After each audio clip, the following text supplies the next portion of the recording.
My name is Joanna Teresa from Team Salt Snap, and we are here to welcome you all along with Vertex One Managed Workspace. Thank you so much for coming. Can we just give a pat on the back or like clap for yourself for making it here? Thank you so much. It's so nice to see you all. All right. So, ladies and gentlemen, esteemed guests and the visionaries, welcome to the much anticipated wall of inspiration. Now, today I'm sure we know why we are here. And I'm sure you would like to know about the journey of our esteemed guests. So, first up, with a round of applause, let us please welcome Mr. Vijay Morris. A proud Mangalorean, Mr. Vijay Morris embarked on his educational journey at NITK Surathkal, graduating in 1996.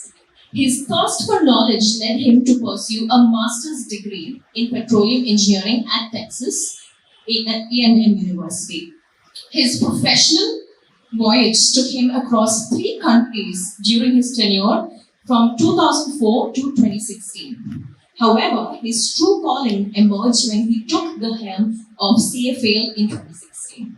And guided by this vision, Vijay Morris steered the ship of expansion, student excellence, and brand establishment. And his visionary leadership has given birth to projects like the commencement of the newly built VU College, the Cambridge Curriculum School, and the innovative online education initiatives for various competitive exams. Now, given this introduction, can we give a huge round and a thunderous round of applause to Mr. Vijay Morris? Please have it.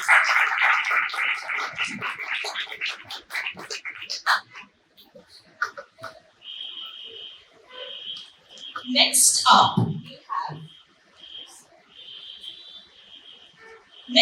we have Mr. Gaurish Raj, currently serving as the Vice Principal at Center for Advanced Learning, CFAL. Gaurish Raj's expertise extends to the realm of expansion, operations, and administration.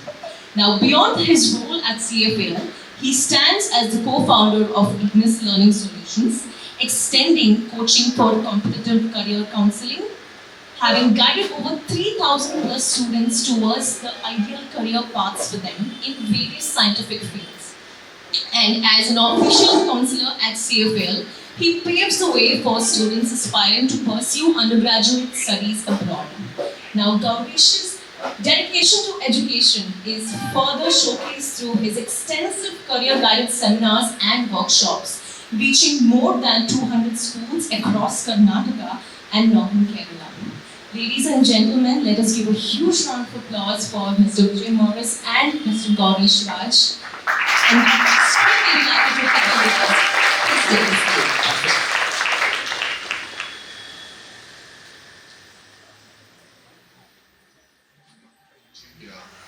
You as well for making this event happen. I appreciate your time, and I hope a few things that I say might inspire you, might help you. So, going back to the story. Now, my father-in-law's family had worked in the Middle East and had come back to India many years ago after they had done with the wealth creation.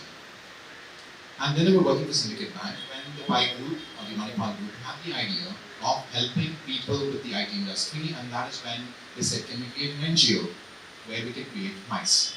And MICE was done to educate the thousands of people who have gone their IT skills and have come up, and there were people who have really helped their families, or MICE has helped their families get employment.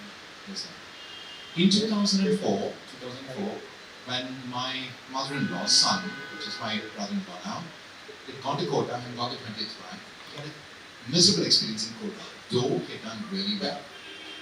There are 2 questions that were troubling my mother-in-law. First, what about the other students from Udupi who don't make it through? Okay? I had the privilege of sending my son, but what about the other kids? So for the younger son, she said, I'm going to create a group for him and his friends to create education, to go to the top colleges in the country. If you look at even the statistics today, number of students going to the top colleges in the world from Mangalore, how many are going to the Ivy League colleges, how many are going to the top colleges, the number is still very, very small. fortunately, I would say, or unfortunately, the people in Mangalore are content with the colleges in Karnataka. We are not aspiring to reach the colleges or the countries or the aspirations in the world. And that was the bridge, or that was the problem that CFL started or wanted to solve. We wanted the children from this region to reach the best countries or best colleges in India and abroad. That is the problem we tried to solve. And that's in 2009. We moved to Mangalore, and that's the story now. That's where CFL is. That's the problem we wanted to solve. Wonderful, Mr. Vijay. And could you tell us about how you transformed your childhood home into ELC and CFL's new campus as of now? So it wasn't, we didn't come from wealth. Right? So as an entrepreneur who believes in an idea, who believes in a dream, gives up everything they have to make that dream happen. So we didn't have land or wealth. So all that we had was the house that my father gave me. So when that was converted for that purpose. So there was two in every human's life. And if you look at Maslow's hierarchy of needs, once your financial needs are met, there's a need to contribute. And that was a phase that we wanted to get into. What is our contribution to this place, to the country, to the population? And since we didn't have that luxury, we used the space that we have to build up CFL, ENC, and now on. And that's how it's coming. Okay, and the next question is to Mr. Gaurish. So, with Ignis Learning Solutions caping to Tier 2 and Tier 3 cities, what motivates you to extend educational opportunities to students beyond these traditional urban learning centers? So first of all, very grateful to Rupa sir and Rupa for organizing this beautiful event. Rupa happens to be my classmate, my childhood friend as well. So it's really nice to see all of you here on a weekend. And to answer the question now, yes. Well, again, I think ideally we look at solving problems, and that is what we were trying to do. So if we were supposed to take, if you are taking Karnataka as a state, majority of the results in, let's say, competitive exams is either from Bangalore or Mangalore. I think you all know that a lot of people migrate from smaller cities in Karnataka to either Bangalore or Mangalore, and we are famously known for being this education hub in terms of, let's say, 11th and 12th coaching or competitive exams or even beyond that. So that is where we saw that there is a problem and we need to solve for it.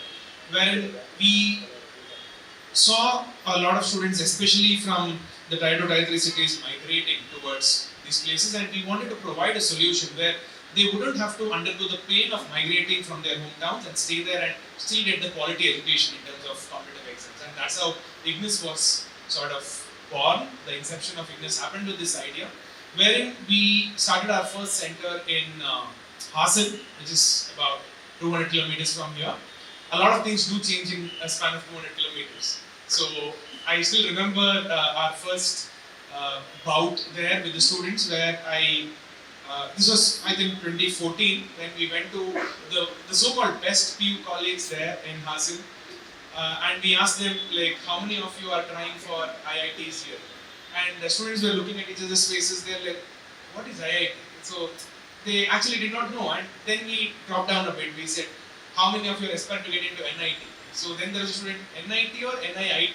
So I mean, these are all some memories that are jogging up right now, and that is when we realized there is a definite dearth of quality of education, if not for the dearth of the students. Students are definitely talented, it's just the lack of exposure that they had, and this sort of triggered the idea for us that we need to give quality education exposure in these two Tier 2, Tier 3 cities as well. And that's when we started our first center in Hassan, which eventually we expanded to Shimoga, Davangere, Mysore, and on the outskirts of Bangalore as well. So along with this, we also used to cater to colleges near these taluk headquarters. Like there is this place called Honnali near Shimoga. I didn't even know it existed until I went there for the first time. So we were catering to these kind of schools. There's a place called Bhalki in Bidar. We used to conduct classes in these places as well. So the idea was that wherein we had really talented students, but they never had the exposure. And of course, the students or the parents who have the means and the affluence definitely migrate to Mangalore or Bangalore. It is the other set of students that we started catering to, and this was the idea with which we started. Now, if you really look at the education, the initiative behind it, yes, we being in Udupi, being part of CFL's initial journey in Udupi as students, I think we got that exposure as students in terms of education. We wanted to extend that to the Tier 2, Tier 3 cities. I think we could call it, it's not patriotism per se, but yeah, I think we were all from corporate backgrounds and we wanted to do something that has impact on the world. We wanted to give back in a way where whatever we do mattered. So that is how I think the inception of Ignis happened. Wonderful.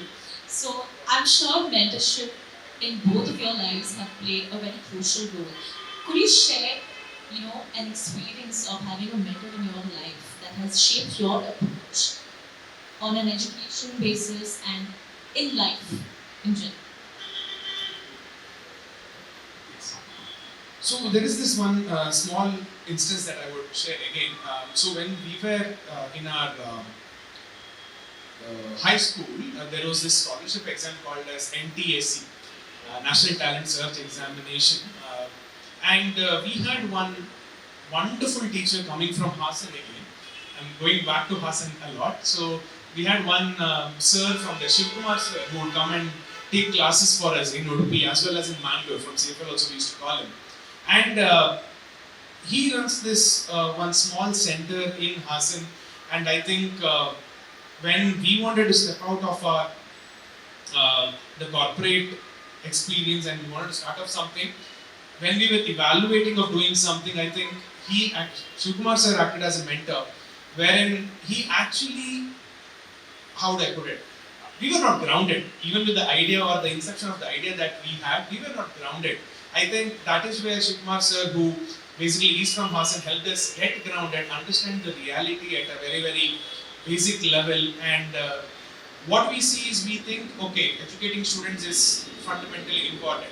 But then the challenge that he made us face, or he revealed to us, is educating students is secondary. First, educating the parents about the importance of these exams is very of primordial importance. And that is when we actually started having workshops, camps for parents for them to understand how actually their child is talented, and if nurtured in the right way, they can grow in their lives. I think it started with him. I think just where Ignis started as a very small center catering to 12 students, and then subsequently reaching out to almost around 5,000 plus students in a span of 3 years was a very big thing because of him. Thanks to him. Okay, and I'm sure Mr. Vijay Morris might have a very nice story to share. We definitely have mentors, people who have helped us throughout the way. But I think for me, the biggest mentorship has come from books. And there have been milestone books for me, that have changed me a lot. And every book that I read, my wife reads a book a week. So that's how much more than that she reads. All we buy is books. But I'm the one who reads one book probably a quarter, 4 books, 5 books. But I take time to, understand it, review it. I keep on, and if I give things, I give books. And I would say a few things that our children should read is, how to win friends and influence people. That book I tell people to read because how to get along with people. And there's a correlation that goes on throughout history. And that says, if a country has to prosper, a city has to prosper, a family has to prosper, there has to be collaboration. Okay, you pinpoint peace in a country, peace in a family, and collaboration in a family, and you see how that family prospers. Getting along with people is the skill that is missing drastically today. And that book has given me that mentorship. Napoleon Hill's books, on studying the most wealthiest people and what has made them there, has given me, changed my perspectives. The books on finances, I have not come, I'm an engineer. and if I've come to understand finance, is the book I've read on finances. And if I've changed right now, and if I'm talking about impact to the world and impact to the community, it's because there are several spiritual books that have mentored me to change that perspective. I would say to you, you absolutely need mentors, but you need emotional mentors to be somebody to be there for you when things go wrong. But in every aspect, maybe the spiritual aspect, maybe the relationship aspect, and even in relationship aspects, the books that I've read help my relationship with my spouse. And these books change everyone.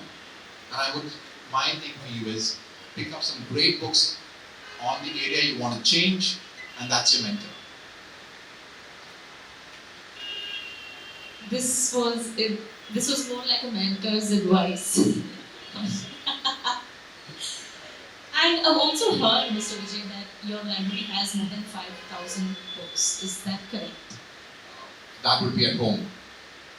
Wow. All right. And is there somebody that you look up to ever since your childhood that has, besides books, of course, someone that you might like to show off to the world and say that this is the one person that inspired When you? I was in Louisiana, I had a Pakistani boss. His name was Suja Goya. And he was the one who would push me to say, get perspectives. And there is no perspective that is right. Okay? The dinner is in his house because he was from Pakistan, would never have alcohol, right? So that was a person that would always end up in the discussion at his dinner table. So if I'm remembering him, I'm remembering him because he is the one who said, keep on having new perspectives. You want to read about corporation cultures. If you see the book Good to Great, and it talks about how people have changed the organization. And I believe there are great organizations, but ultimately Good to Great book talks about it's people who make the difference. So for any organization, for any institute, or for any entrepreneur here, your number one asset or your number one thing that's going to make you successful is people. And that's the thing that I got from Studio. I still have a person from Catherine, who's my next manager, and when we're having a dinner table conversation with another colleague of mine, he says, how do you rate people? And she said, I rate people by the potential they have, not by what the current level they are in. Seeing the potential the people have, and it's hard to see potential. Because you need to be that visionary to see potential. And to be the person who has that ability to see potential. And those are the people I do remember. And I'm telling you, the hardest people that I've worked with were the Arabs. Okay? And it's hard to work with the Egyptians. It's very hard to work with the Egyptians. But they give you the skill that you can work with anyone afterwards. Well, I think that's really good to know. And coming to Mr. Gaurish, so being an entrepreneur yourself, so what do you think of the current startup situation in Bangalore? Well, I think before coming here, we were discussing about the same things with Guru as well. So, there's a lot of things happening in Bangalore, but what generally a lot of budding entrepreneurs look at is they look for some sort of a support. Probably, I think it's not entrepreneurs per se, but I think when we are having general conversations, we generally say, oh, the government is not doing anything for us. They are just making our lives even more horrible than it already is, and we expect that kind of a help. But I think Mr. Guru also told me, I think I agree with him completely when he says, I think as an entrepreneur, you should stop looking for help from the government. Just because you think you're paying your taxes, you are entitled to get some help from them. I think you need to, like Vijay told, I think collaborating with people and trying to get that help from people and standing on your own and rushing towards what you want in a right way, I think that is very, very essential in terms of entrepreneurship. And I think while growing up, I think a lot of people around me who knew me thought that I am very impatient in life. Rupa would agree, I don't know, she was my classmate as well. So one thing if anything that entrepreneurship teaches you, it's patience. I think being patient in your life will take you places. I think it's very, very important. I think we live in an era where everything is instant food to instant noodles to everything on a click. You get everything is at your doorstep with a click. I think we are losing out the importance of patience. I think that is fundamentally essential and important. I think for an entrepreneur or for anyone for an entrepreneurial journey. That is what I firmly believe, and I think people would agree who are in the same field as well. And you need to identify what drives you, and you need to have people believe in your vision to actually achieve something. That is, I think, very, very important. Yes, you have a vision, you are envisioning something and you want to get it done. But it can be done only when there are people collaborating with you, and they are collaborating with you for the right reasons. Wherein they need to understand what your vision is. So this, I think, is very essential. And in Bangalore, I think that is happening, and you have a lot of companies coming here. You have a lot of big guns as well. A lot of big companies coming and establishing themselves in Bangalore, which is giving the Bangaloreans the opportunity that they deserve, no doubt in it. I recently came to know about a company that is there near in the industrial area, which has more than 400 PhD doctorates who work for this company, a pharmaceutical company. So I think these are all very nice to see, but I think if you're looking at creating or encouraging enterprising people, these are the fundamental qualities that people need to have, and I think Bangalore is definitely the best arena or the place for it in the upcoming years. That's my take on it. If you want to. I think for entrepreneurship to grow, I think education colleges should play a big role on it. If I asked you the question, who's the smartest person in the room right now, what would you say? ChatGPT, right? Isn't it? No? Neville doesn't want to agree there. But what things ChatGPT can't do? It cannot bring in creativity. It cannot solve problems. So while you ask, is entrepreneurship budding? It's the role of the institutes and education institutes to push in that to our children, so that in the next 5 or 10 years, if the companies are coming here, it's not companies are coming here, companies are created here. And we have to give them finance skills, we have to give them marketing skills. I asked this question for my team: how is wealth created? How is wealth created? I wouldn't answer that for you because I want you to think about it. Yes. But that's the question that will answer, if you are clear about the question, answer that question: how is wealth created? Because it's true, right? You see the wealth that was there 100 years ago to the wealth that is in the world right now, it's grown 1,000-fold. Wealth that is here right now will be improved even more. But if you answer the question, how is wealth created, and you figure that out, you're an entrepreneur. Speaking of wealth, knowledge also is wealth, right? So coming to CFL's vision and mission, so how is CFL's vision and mission a driving factor today? How is it proceeding or progressing in this modern world today? What's your future plan? I had a colleague of mine from MRPL who would come back to me and said, Vijay, now you've quit all the corporate world, you could have a flex. What are you doing right now? And I said, here we are creating the entrepreneurs of the next century, next years to come. We're creating the leaders of this world. We are creating the scientists of the world. We're creating the engineers of the world. We're creating the doctors and the leaders of this world. I'm not here to teach. We are an institute. We are here to create the future leaders in every single aspect. And if that is not what we're doing, then we're just an ordinary school. And that's the vision we have. We want tomorrow, if you look at Harvard, if you look at Stanford, if you look at any other colleges, the leaders, to the scientists, to the engineers, to the people who are having patents or the company creators are from those colleges. Someday, when I'm there or not there, the people who have created these things should be from CFL. That's our vision. We work from few values. How do we take our decisions? We've got 4 values. Be your best. And your best, my best is all different. But we want to be your very best, the best you can ever be. We want to work, our students, we give them 4 values. First, be your best. Love and kindness. We want the students who go out of CFL to be loving, to be kind, not only to the people outside or the neighbors, even to the plants, to the trees, and to the environment. We want them to have a purpose and a meaning to whatever they do in life. And whatever they do, we want them to be passionate, we want them to be excel in that field. That's the values we give our children at CFL. That's what we're creating. I think this deserves a round of applause.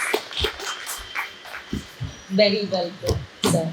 And coming to Mr. Gaurish, so you've gone about doing career counseling for more than 200 schools. So I'm sure along with values, the experience in life also counts, right? So could you share any special experience from your end that really shaped a bunch of students or even one single student's future? Well, I would, there are many, but I just wanted to talk about one instance where things or the perspective changes in a family that I think is very important. So this was in Davangere when we had a center. This was, I think, in 2017. So what happens is when we start a center, and back then when we were starting centers in different places, initially there is a survey that is done, and we go to schools, and when the school is about to leave, there are parents waiting outside. We go and we talk to them, understand, is there a need for something specific in terms of education? Are they aware? And these are the pointers that we look out for. And there was this kind of a parent who actually was there waiting for his kid to come out, and he looked like a simpleton and stuff, and I spoke to him. So I introduced myself saying that I'm from this place. We have a center called as Ignis in Davangere. We are planning to start something like this. What do you think about it? So these are the kind of conversations that happened. This might be a slightly long story, so I hope I don't bore you guys also. So I spoke to him and I asked the standard set of questions, right? So what do you think about the education here? Is your child studying properly? What are the challenges you face as a parent? And all these set of questions. And he was really friendly, and he answered a lot of questions and everything. And then I spoke about the importance of competitive exams like JEE, and NEET was just introduced, so I don't speak much on that, and about CET and about the importance of studying in a good university which will shape your career and stuff. And that is when he told something very funny. At the time it was very funny, but I think that is a reality today at most places. What he told is, sir, in Kannada he says, sir, iddu degree ಎಲ್ಲ ಇಟ್ಕೊಂಡು ದೊಡ್ಡ college ಹೋಗಿ ನಮ್ಗೆ ಏನು ಆಗ್ಬೇಕಂತಿಲ್ಲ. I am sending my son to this school to just get educated and get a degree. That is only because I want to find a suitable bride for him tomorrow. Because I have enough property, ನಂದು ತೋಟ ಇದೆ, ಎಲ್ಲ ಇದೆ, ಅವ್ನು ನೋಡ್ಕೊಂಡ್ರೆ ಸಾಕು ಅದನ್ನ. ಇದೊಂದು ಡಿಗ್ರಿ, ಒಂದು ಒಳ್ಳೆ ಮನೆತನದ ಒಂದು ಹೆಣ್ಣು ಬರಬೇಕು, ನಮಗೆ ವಧು ಬರಬೇಕು. So that was the word he used. So this was what he actually was looking out of the schooling of his child. And I didn't have an answer for it at the time. And I'm like, okay. And then again, since the conversation went so well and he was so friendly that we exchanged numbers, and then I started persuading him. That's when I realized the student is actually very bright. And somehow I was able to convince him to come join our classes and how he would benefit, and the student really enjoyed. And he did join our classes, and we work with the same philosophy, wherein getting marks is one aspect of academia. What is really important is whatever you have studied, you need to be really passionate about it. That is what we preach and practice at CFA. And we did that, and in a span of 2 years, this boy actually cleared the first round of NTSC, which is a state level scholarship exam. And that is when the parent comes and tells me, sir, ನೀವು ಆ ದಿನ ಸಿಕ್ಕಿಲ್ಲ ಅಂತಿರ್ತಿದ್ರೆ I don't think my son would have achieved this. And the fun part of it is, ಇದರಿಂದ ಇನ್ನೂ ಜಾಸ್ತಿ ಏನು ಸಾಧನೆ ಆಗಲ್ಲ. This is how we told it. not that it's a very big thing for me, but in this that in terms of academia, I would not have realized that my son would have achieved so many things. I think that is one experience where I actually felt it was the right decision to quit my corporate job and enter into this. I think why it is important is I think you still come from families or the culture or the mindset where everybody is like ಒಳ್ಳೆ ಸಂಬಳ ಸಿಗುವ ಕೆಲಸಕ್ಕೆ ನೀನಿರು ಹೊಸತೆಲ್ಲ ಮಾಡೋ ಅವಶ್ಯಕತೆ ಇಲ್ಲ. There is no need to start anything. Take a nice job, take a nice salary. This is, I think, a lot of household that preaches today. But I think that day I felt the content in me that okay, I've made the right decision and there is a definite impact happening in terms of the work that we are doing. And I think these are the kind of experience that we cherish at the end of the day. Great. And Mr. Vijay, when it comes to CFL, I'm sure there must have been some experience from your end where a student got into their dream college or an Ivy League college. Any experience you'd like to share? This year, we had a Pragati program and where we train students from government colleges, Gauri should talk about it, to go to these colleges like IITs and this thing. And when there were 12 principals there, and I said, why are we doing it? And I told them, if one person in your family gets into a great college and gets a great job, he's not helping just that person. The family gets moved to another level. The community from their neighborhood gets to the next level. And I tell them that is my story. I have changed it for my family. I have changed it for my neighborhood. I am changing it for all the people who are coming to CFL. I'll give you an example. We talk about this story today. I told it to the beach, and it's Sumit. I'll tell you Sumit. But Sumit is coming from a simple college, Shahimari Sharda here, and he was a good student in 10th standard. His parents cannot speak English. You can surely show that, and they have not taught him physics, chemistry, math, biology. So he's self-driven. At 10th standard, someone tells him in his class who's going to CFL, why don't you join CFL for 11th standard? So Sumit comes, and that time we have 2 batches. Sumit struggles. He's a driven child. He says, I want to be the best. And Sumit not only tops Karnataka, tops the top exams in Karnataka, he gets to IIT Bombay. Right? Now, it's not just IIT Bombay. He's an IIT Bombay CS program. In the very first year, he's interning with Microsoft in Germany, in other places, right? And by the 4th year, he's pretty much in the top college in Stanford. Right? Now, that story looks amazing, and it's amazing because a lot of students who come from this say that if Sumit can do it, what about the IQ level? Now, he must have had really high IQ that he was able to do it.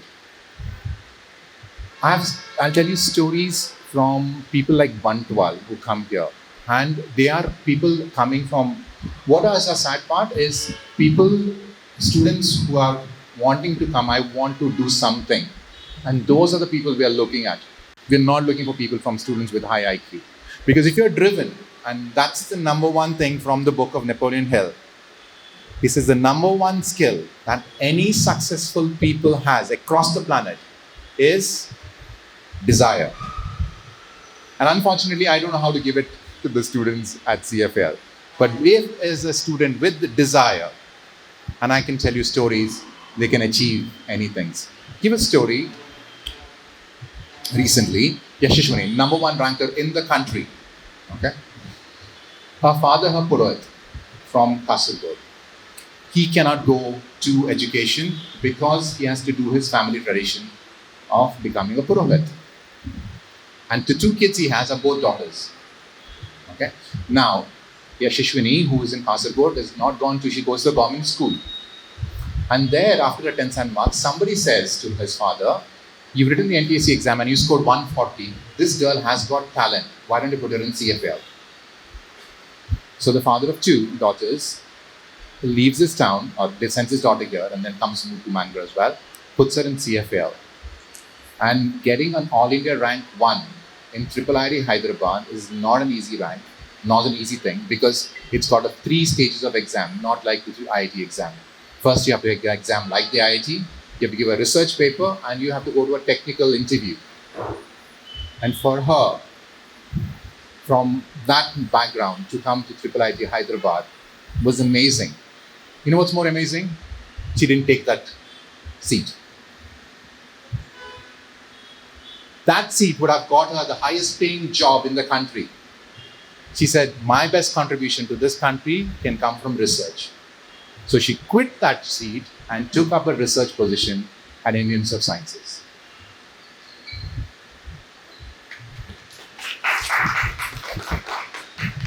Well, I'm sure there must be a ton of more experience to share. I really wish we could have more time for it, just for this. So, when it comes to ELC, Mr. Vijay, what's ELC's unique learning concept like? I'm sure it's very intriguing. I would love to learn more. My wife would have loved to speak about it, but I'm more simpler than my wife. So I see it in other ways, right? Let's say you look at a farmer outside, and the time he takes care of his crops is when they're very young. You take about a shepherd, or you take about anything in life, you barely take care of it. A bird or any other thing takes care of their young when they're really very, very young. When is that? When does the brain develop? If you see the brain developing in any human, it happens, most of the synaptic connections in the brain happens from the time you're birth to 6 years old. The next biggest connections happen till you're 12 years old. When are we giving the most highest education to our children? When the connections are all done. Right? Kindergarten? Why kindergarten? But most of the brain connections are happening then.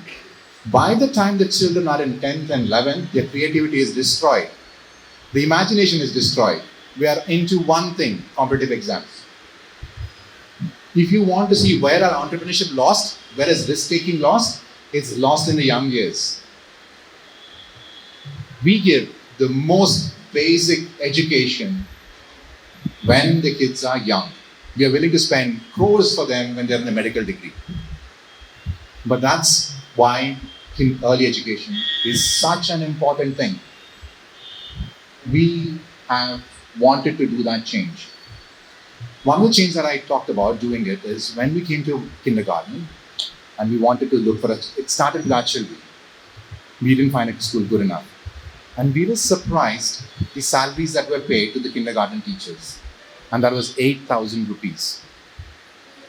And doctors and engineers and everybody were putting their children to kindergartens where the teachers were paid 8,000 rupees. That is a 20-year-old experienced teacher.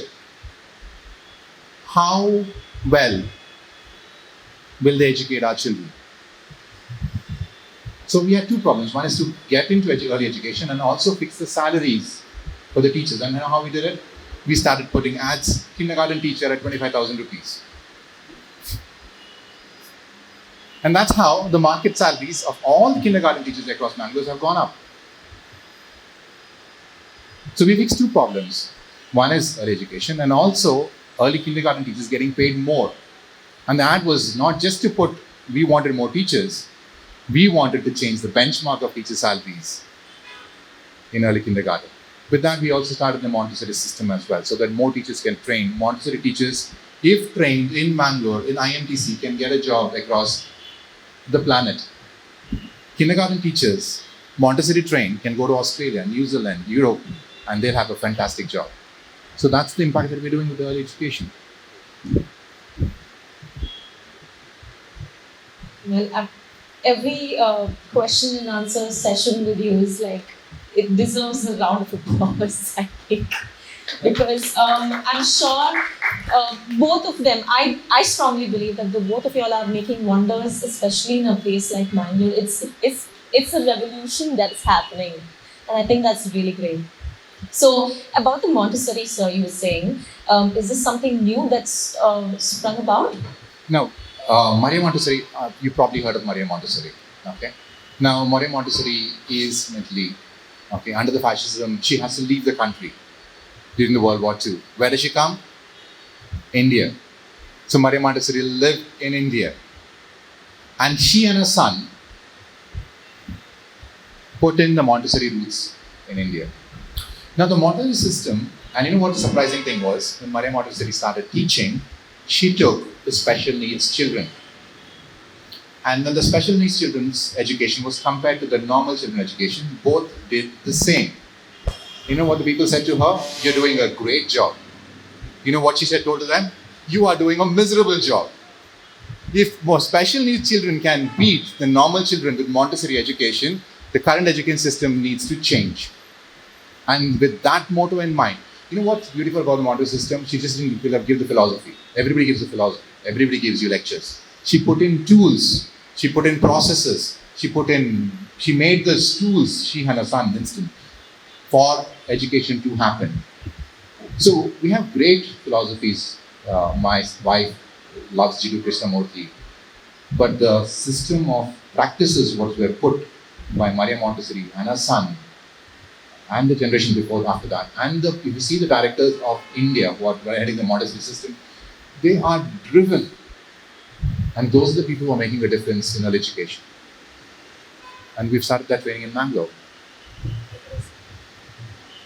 Sorry? We have taught the Center for IELTS. Okay, would you like to learn? Okay. All right. And coming to pre-university, Mr. Gaurish, as a vice principal, at present, what kind of initiatives, approaches, and strategies are you implementing to CFL that's making it stand out to the state? So, this is probably the question that I generally get when during the admission season. A lot of parents come and ask us, what is it that you do differently than others? Everybody has good teachers. Everybody has good content. Today, like Vijay told, the smartest person in the room is a computer. So if you want any content, you get it online. If you want a teacher, you get the teacher online. So where can we stand out? Where we can stand out is basically the care that we give to the students. That is where we stand out. Now, care comes in different ways. First things, we look at paying individual attention to every student present at CFAL.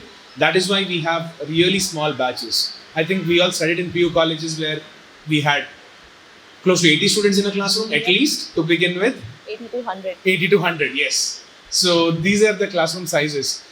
As a teacher, at the end of the day, we understood. I mean, teachers are also humans. They cannot cater to everyone in a classroom that's filled with 100 students. And that is why our classroom strength is restricted to 40. Wherein it is humanly possible for a teacher to pay that individual attention to every student, and we cater to their needs accordingly. That is one thing that has really stood out at CFL.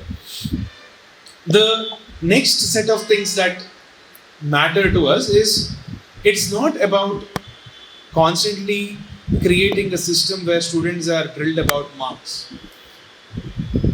Why I say this specifically out loud is because we have seen, probably most of us here have seen Kota Factory web series. I think it's on Netflix as well. So it's all about marks for a lot of people. That is a drill system that is followed by a lot of people. Now that is not the philosophy that we believe in. For us, what really matters is a student who comes to CFAL needs to understand the subject at a very, very deep level. And exams are just benefits out of it. You study any subject properly, dive deep into the subject, understand everything, you will definitely clear all the exams. And this is not just a philosophy, it is something that we have tested as students as well. Like one of our other teammates who's not working with us right now because he's moved on to different projects, Sharath. So he was one of this star kids when we were growing up as well, and when we were part of CFL as students. This was about 17 years back. So he never had a specific aim that I have to clear JE, I have to clear AIEEE back then, which is J main now. He sort of studied for the love of the subject, and eventually when the results came out, he had excelled in all the exams. Medical entrance exam, pure science entrance exam, engineering entrance exam, not only at the national level conducted by this IITs or NITs, even the private level examinations, like Manipal had its own entrance exam and different universities had their own entrance exam. So that is what we aim for at CFL. We want to pass on that passion, and the team is also carefully curated that way. A lot of people who are hired at CFL don't come from a conventional background of teaching or like degrees, qualifications required for it. I think even in ELC we practice that one of the teachers who teaches grade 4 and 5 science and mathematics. She's done her marine biology course from Australia, and these are the kind of teachers that we bring in. We have TIFR fellows who take classes at CFAL because they are not there to teach because teaching is their job. They are there to pass the passion that they carry for the subject within them, and that these are the kind of initiatives that we have at CFAL, and these are the things I think are special in ensuring that these students perform really well.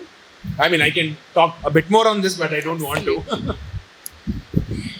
Absolutely. So, besides these initiatives, I'm sure CFAL resonates beyond just academics. So, what kind of social or community services or any approaches or strategies with respect to that have you tried to inculcate in your students? Because that's what makes CFAL unique, right? So, could you share some experience or instances of that? Well, there are two aspects of it: how we have implemented something and how we get it implemented in terms of students' life as well. Okay. When it comes to us giving back to the society, let's say, is through this Pragati program that which I just mentioned a while back. And this program is a very beautiful program designed in collaboration with the Jilla Panchayat of Dakshina Kannada and CFAL, wherein we provide free competitive exams education to students who are studying in government and aided colleges. Now, the reason why we wanted to extend this facility again is because while we are conducting the program at CFAL at a certain cost, there are good amount of students who deserve this kind of education so that they can qualify, but they definitely might not have the means, and hence I think they are joining these kind of colleges, and that is where we wanted to provide that opportunity for these students as well, wherein CFL teachers and they teach these students, and these students sit with CFL students and learn along with them. And that is one beautiful program that we have started last year along with Dr. Kumara, who was the CEO of Jilla Panchayat at the time. Now we are working with the new CEO of Jilla Panchayat as well. And last year we also started with this program called as Prerane, which was a mentorship program for students residing in government schools as well as residing in government hostels. So not many of you know this, but government actually not just runs schools, they also have a lot of hostels wherein students from different places come and stay there because they simply don't have the means to afford housing, or even their parents cannot take care of their children in terms of education and stuff. So these students actually stay in the hostels. So what we did at CFL is, again, we worked with Dr. Kumara, who basically comes from similar background, where he had stayed in these kind of government hostels while growing up, and then he became an IAS officer as well. And he's from Hassan again, and he sort of directed us towards this program, this fantastic program where CFL counselors and teachers would go to these hostels on weekend basis and interact with the students there, help them create a vision board, make them understand what is the importance of these competitive exams, and help them out, chart out their own vision map. Of course, there are students like Nang IAS officer agbeku. So they know that IAS officer agbekadre, the training, you have to write UPSC exam and the training is in Dehradun. You have to go to that institute. So the vision board was like, draw as per your vision, how does the Dehradun academy looks like, draw it in front of you. So that's when they actually write it down and they are actually picturing their vision properly. So these are the kind of programs that we are doing. In terms of implementing for our students, coming back to the students now, apart from academics, as I mentioned, I think it is about the subject matter expertise. It's not only about JEE or NEET. So there are a lot of these kind of exams like Olympiads and stuff, which basically brings out the passion in the students regarding that subject. And we are proud to say this, like CFL has produced the maximum number of students who have cleared Olympiads from Bangalore. I think for the longest time, we were the only institute who was giving students who are clearing Olympiads. And even to this day, last year we had more than 9 students clearing these kind of Olympiads as well. Our students have represented the country on an international scale. One of our student, Aditya, about 4 years back, represented the Indian team in the International Mathematical Olympiads. And he was the only selection from Karnataka in the last 21 years, that's in a span of 2 decades, a student from Karnataka got selected for this exam for the Indian team as well. And that was a matter of pride for everyone, not just for CFL, but for the entire fraternity of Mangalore as well.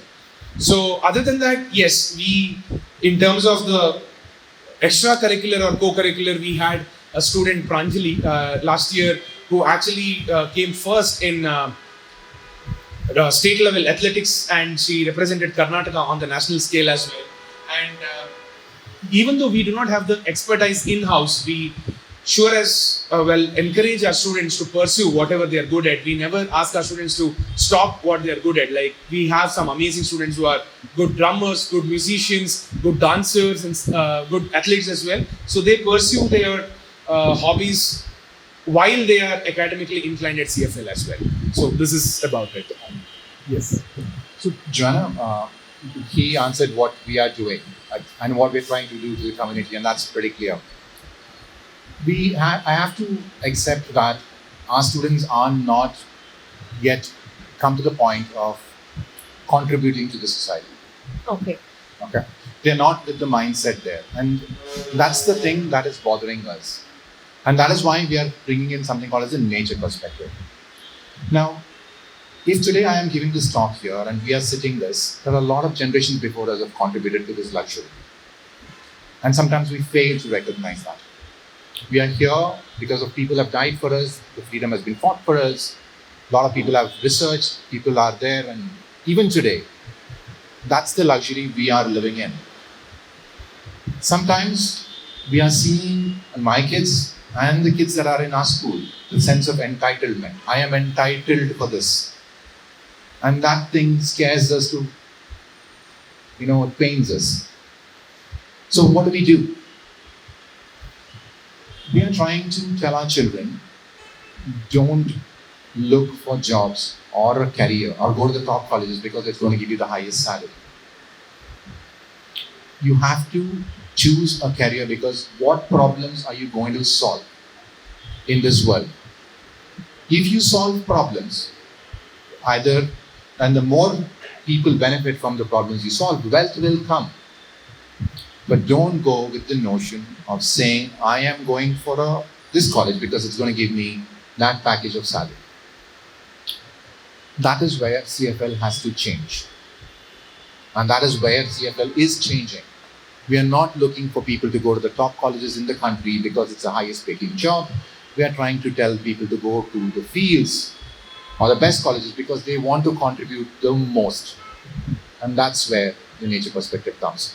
Nature perspective. We only have one perspective, my perspective. Unfortunately, there's only my perspective. And students, as teenagers, they have got their perspective. What is the perspective of the community? What are the perspective of nature? There is global warming. There is so many problems coming in our way. What are you doing about it? And that's what we want to change. And when we change, I think the students at CFL will change.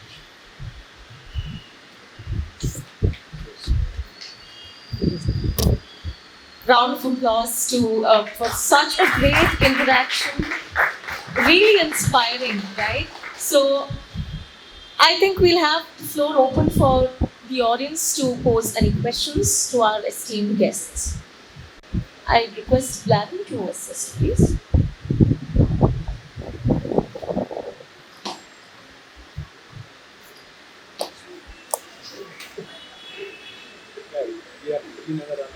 Anyone with any questions can just raise your hands and come to you.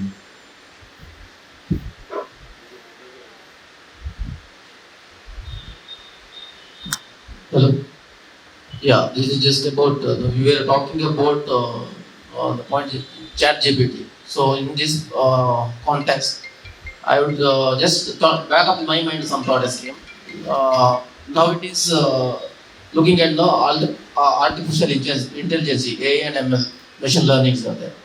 So a lot of the things, stuffs are we're getting from online, and some robots, those kind of stuffs are coming in place. Already started across the world. So in this context, is it affecting anywhere to run your institution? Well, coming days, whether you have like competing stuffs will come. For example, what I would like to say is artificial intelligence. Some robot will come and do all what you are teaching. So this kind of stuff will come. So are you ready for that, and how you are prepared for that? That's a good question. And that's the question that we went into discussions when we are researching with TAFR, Karnataka Institute of Fundamental Research. And there's a guy called Sanjay there who's diving into cognition, and he does for the top institutes in the world. And this is the question that's troubling the highest cognition people today, is how will education change? Do I know the answer? No, I absolutely don't know. But what we do know is that if you look back at history, when the printing press came, they said that's the end of education. People are going to learn from books. Did education stop? No, it changed. Oh, they said that the computer is going to come and it's going to take away all our jobs. It created more jobs. This is another change in this planet. It is going to change the world for sure. And the education institutes that don't change will disappear. And the education institutes that change will remain. Now, that being said, what's the role of the teacher? A teacher cannot teach anymore. A teacher can constantly challenge the child where they should go next. A teacher is the one who sees the potential. Oh, you can do this problem. The student says, no, I cannot do this problem. No, you can. Keep on constantly challenging the child to the level they can go. And to connect the dots of different things they've learned, different experiences that they have to solve the world problems. And if an institute changes to that, it will survive. And that is why CFL has to change. Every institute has to change. And if we remain the same, we'll disappear. Next questions.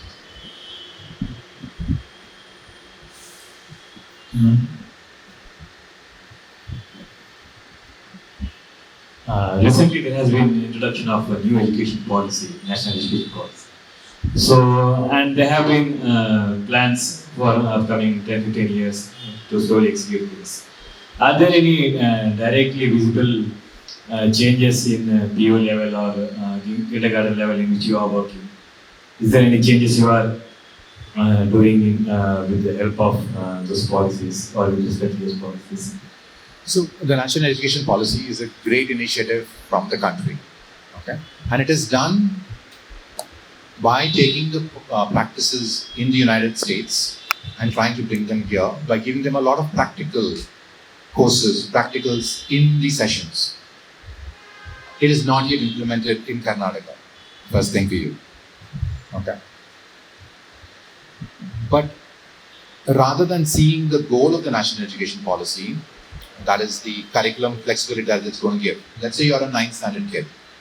Now, I don't have to be stuck with 9th standard curriculum. I can choose creativity, I can use history, I can use accounting, I can use physics. That's the flexibility that it gives to an 8th standard, 9th standard kid. I'm in a degree college, I want to do project work. You can take a break for project work, come back to the curriculum.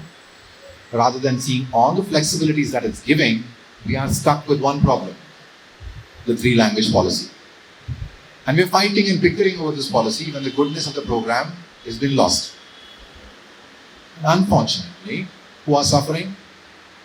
The students.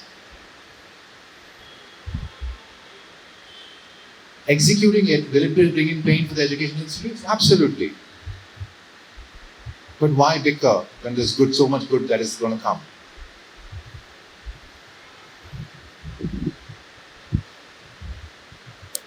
Next question. Mike's open. Question. No? Good, sir. I'm very fortunate you people built CFL for Mangalore and being here today. My office is in the same street of your college, school, CFL. When I always come there, I see small kids, 3-year-old kid, coming so joyously with their parents, and I have never seen a crying kid. When we were in schools, parents are dragging kids to school. And even myself never enjoyed education.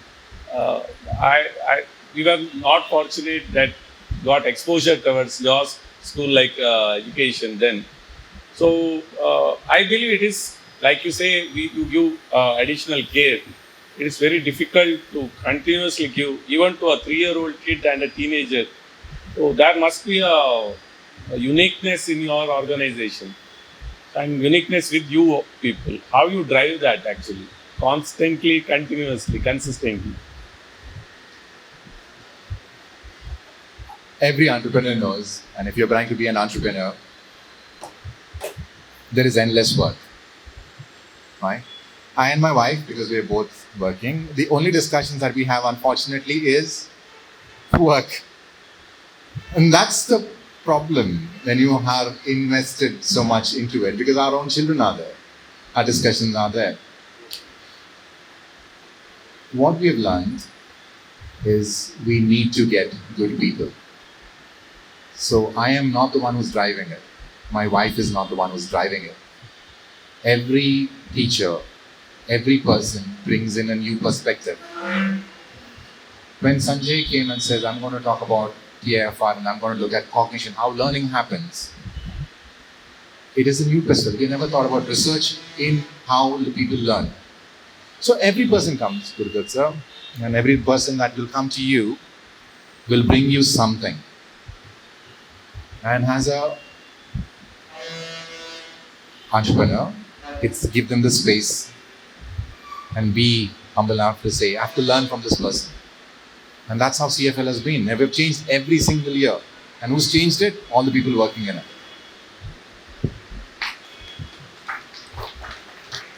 Maybe one last question. Anyone? Pretty sure I will get one more chance, but maybe for tonight, today this is the last chance. So one last question, please. Okay. One question I would like to ask is actually very out of the box, not related to what we were talking about, is about TLC at Cafe. So I would, go on, ask. I am a foodie and I really love the concept of TLC at Cafe. One place I really always go to, and when I go to the school, I see the cafe out there, and I always, what is the vision behind the cafe? Because it is not just another cafe out there. I really love the place, and what made you come up with this place? So I would answer that question about the foodie. And I want to, for the budding entrepreneurs here, I would try to tell you the mistakes my dad did so that you don't do it ever. If you're an entrepreneur, you have to have a very good accountant and you need to have a very good lawyer. You need to have two strong people on your side to keep you steady legally and financially. So even if you are starting your business and you're starting your anything right now, you don't have to get them full time on board. You can have them as consultants. But always, my dad worked from the age of 17 to the age of 84. Did he bring wealth? No. An accountant and a legal person is the most important people in your team. Now to the question. I'm a foodie as well. And one of the ways you draw happiness is to enjoy your food. And I draw happiness from enjoying my food. I love coffee. And I love pizzas as well. So I was telling Gurudhat sir, if you look at the history of coffee, it was only in Ethiopia the coffee was there. And it was the Yemenis who were trading the coffee. And the way they were ensuring that no other place on the planet grows coffee is to boil the coffee beans before they were exported to the planet. So no matter what you got coffee beans, you cannot sow it, this thing. Now Baba Quran goes on his pilgrimage to, and then that time has to go to Yemen to go back to Mecca. Steals 7 beans. And it was, if he had found out, he would have had his head chopped. He took that risk and he comes where? He comes to Mangalore. He lands in the shores of Mangalore, Malabar, and then goes to Chikmagalur and plants the 7 seeds. Now, I don't know whether he's a Sufi or what it was, but he brought coffee to India. And that is the first time out of Ethiopia, he's got this thing. comes coffee to the world. Now, of course, the invasion, or the Britishers, the Dutch, all the French who came in, took the beans from here and took it across the planet and planted it across all their colonies, and coffee grew. But even today, coffee from Chikmagalur and all those areas comes back to Mangalore, to the part of the world. Mangalore is a pilgrimage point. For me, along with my passion, this thing is, I want Mangalore to be a pilgrimage point for coffee. When they go and gift things from Mangalore, it should be one of them, along with the cashew nuts. It should be a pack of coffee from Mangalore. And the best coffee from Mangalore is a brand, is a version of it called Monsoon Malabar, which absolutely very few people have drank. And that is one of the most expensive coffees in the world. And it's done pretty much in Kulshekar, one of the biggest factories there, right in Kulshekar. So, on food, Bangalore has got a lot of food, and I wish sushi comes to Mangalore, and I may find a sushi chef that can take the fish from Mangalore and make it into sushi. I have not found one. What I do know is the greatest food comes from the ingredients. So you have the best ingredients. So what do we have? And that is our secret. Not great food comes from it. Our cheese comes from a person who makes cheese. Just the next state comes to Mangalore. Our flour comes from the mill in Mangalore. Our tomatoes come from the local vendors, local farmers in Mangalore. So there is nothing processed. And the idea about that is you enjoy food because the ingredients are good. Nothing else. That's the simplicity of the food. Thank you so much. I think we are done with the questions. One last chance, I'm going to ask one last time for any questions. No? You can go ahead. Well, with a wealth of information, education-wise and food-wise, I think both of them deserve a round of applause. Hats off to you both. I really enjoyed this conversation. All right, so we've come to an end of the Q&A from this as well as that. And we've almost come to the end of this Wall of Inspiration event. So I would like to know how many of y'all enjoyed this event, found something inspiring, even just a tad bit. Can I get a thumbs up for that, please? Okay, I really cannot see. All right. And really, thank you so much for paying such close attention, paying attention to all the details, and especially thanks to Blaren for the last ending. Because really, it's CFL, Mr. Gaurish and Mr. Vijay, they are pioneering heads for educational revolution in Mangalore. Don't you all agree with me? Right? So thank you so much, Mr. Vijay and Mr. Gaurish. And I wish we had more time. I would love to have a conversation, especially about food and with Blaren later on. All right. So I request Mr. Guru sir to please step forward and extend a token of gratitude and appreciation to our esteemed guests of today.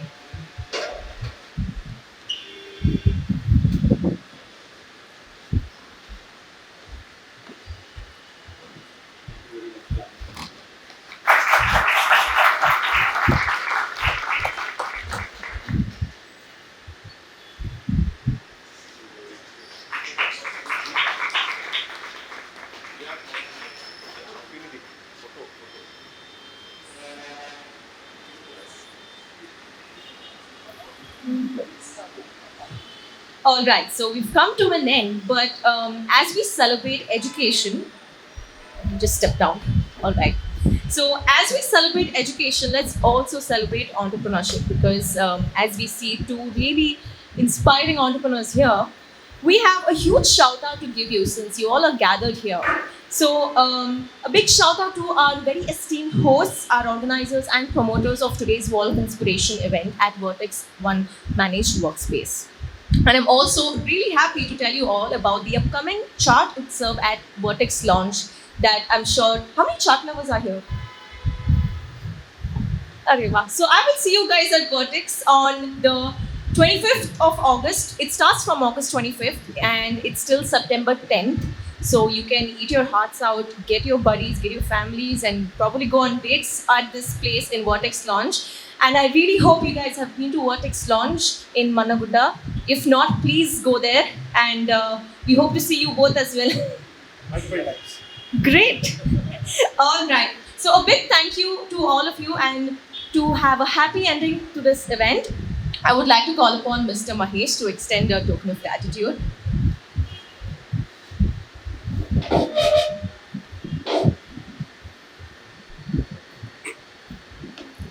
Yeah, good evening, everybody. Such a wonderful session. So, I, on behalf of Vertex, would like to take this opportunity to thank Gaurish sir, Vijay sir, for graciously accepting this invitation and letting us put your story in Vertex Wall of Inspiration. We are humbled and honored. Thank you so much, sir. Also, I would like to thank everybody who has taken out time to come. Today being a weekend, you are here.